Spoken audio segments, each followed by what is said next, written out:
नाना अब्बू के ख़त्म के बाद रीच ने बाज़ार घूमने जाना था, इसलिए रीच रेडी हो रही थी। मामा ने रीच को चूड़ियाँ पहनाई जो नानू लेकर आई थी।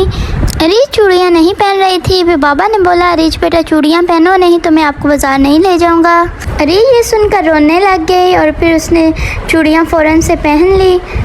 रीच बाज़ार के लिए रेडी हुई। बाज़ार जाते हुए नानू ने रीच को पैसे दिए, बोला बेटा बाज़ार से कोई शय खा लेना। रीच बैठी रिक्शा पे बैठ के रीच जाने लगी है मलकवाल बाज़ार, क्योंकि रीच के पास था 1000 रुपीज़। रिक्शा पे बैठे हुए रीच ने हैरान होकर बाबा से पूछा कि बाबा शय क्या होती है। नानू ने बोला है शय खा लेना। तो बाबा ने रीच को बताया कि शय चीज़ को कहते हैं, आपकी नानू पंजाबी बोलती हैं इसलिए उन्होंने ऐसा बोला है। रीच के बाबा ने रिक्शे वाले से पूछा कि मलकवाल की मशहूर चीज़ क्या है, वहीं उतार देना। रिक्शा वाले ने बोला कि मेन बाज़ार में बाबा जी के गोलगप्पे बहुत मशहूर हैं। फिर वहीं उतर गए हम लोग। बाबा जी नजर नहीं आए तो रीच के बाबा ने पहले अंकल लगाते थे, वो किधर गए?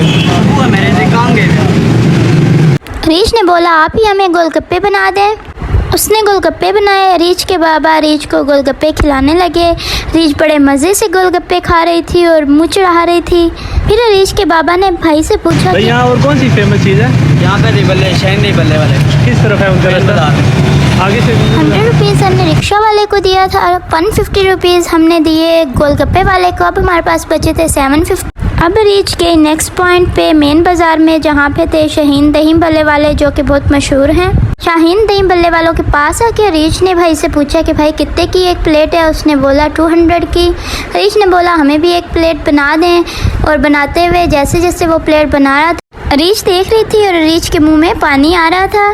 भाई ने काफ़ी अच्छे दही भल्ले बनाए थे। रीच को दही भल्ले आए, रीच को तो अभी चम्मच दी भी नहीं थी और रीच तो कहती मैं तो हाथों से ही शुरू हो जाती हूँ, आप लोग तो मुझे चम्मच देंगे नहीं। फिर मम्मा ने रीच को चम्मच पकड़ाई। रीच ने जब दही बड़े खाए तो ये सच में ही बहुत मज़े के थे। वापसी पे बाबा ने भाई को पैसे दिए और बोला कि यहाँ पे और कौन सी चीज़ ज़्यादा फेमस है, क्योंकि हमें काफ़ी प्यास लगी हुई है। भाई ने बोला यहाँ आगे एक जूस पॉइंट है, वो काफ़ी अच्छा है, आगे नेक्स्ट गली में है वो, वहाँ जाएंगे तो आपको नज़र आ जाएगा। भाई ने उसका नाम भी बता दिया जो कि अतारी जूस पॉइंट है। 200 रुपीज़ दही भल्ले वाले को देने के बाद रीच के पास बचे 550। रीच चली अतारी जूस पॉइंट पे। ये शॉप तो यहाँ से गोलगप्पे खाए थे उन्हीं के साथ ही थी बिल्कुल। अब हम आए अतारी जूस पॉइंट। यहाँ आके रीच के बाबा ने बोला कि मैंगो का जूस लगा दें। भाई जूस बनाने लग गया। रीच वेट कर रही थी क्योंकि रीच को काफ़ी प्यास लगी हुई थी। फाइनली जूस आ गया और रीच फातिमा स्ट्रॉ से जूस पीने लगी। बाबा ने देखा कि रीच स्ट्रॉ से जूस पी नहीं रही। फिर बाबा ने स्ट्रॉ साइड पे किया और रीच को ऐसे ही जूस पिला दिया। जूस काफ़ी मज़े का था और टेस्टी भी था। रीच बार बार गिलास को पकड़ रही थी। जाते हुए बाबा ने जूस वाले को पैसे दिए और नेक्स्ट पॉइंट पे जाने लगे जो कि है बाबा जलेबी पॉइंट, जो कि मलकवाल की काफ़ी मशहूर जलेबी है।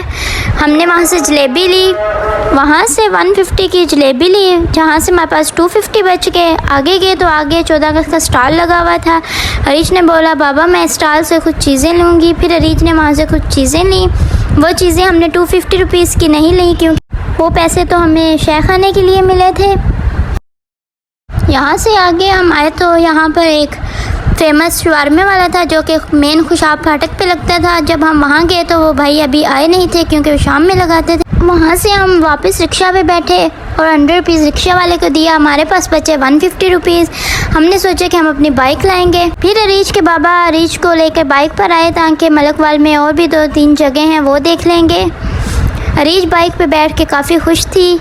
यहाँ से बाइक पे बैठ के हम लोग जा रहे थे दामने खिजर पार्क जो कि दरिया झेलम के किनारे पर है। रीच के बाबा ने रास्ते में एक आदमी से एड्रेस पूछा। उसने बताया कि यहाँ पीर शेख अहमद वली का दरबार है, उसकी बैक साइड से रास्ता जाता है।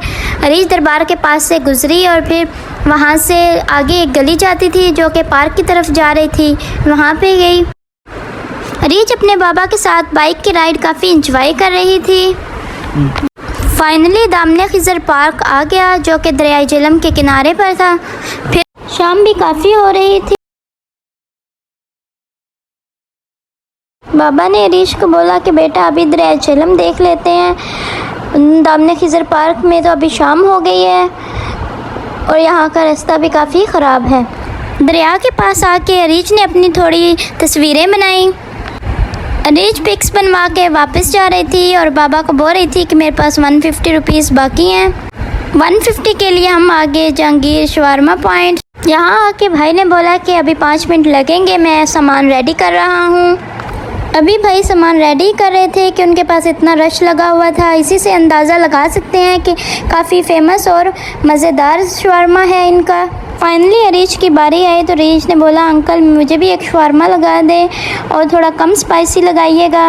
अंकल बोले, देखिएगा बेटा आपके लिए मैं कितना मज़ेदार शवारमा लगाता हूँ। फिर उन्होंने वैसे ही काफ़ी मज़ेदार शवारमा लगा के अरीज को दिया। अरीज ने 150 रुपीज़ शवारमे वाले अंकल को दिए। अरीज का 1000 रुपीज़ ख़त्म हो गया।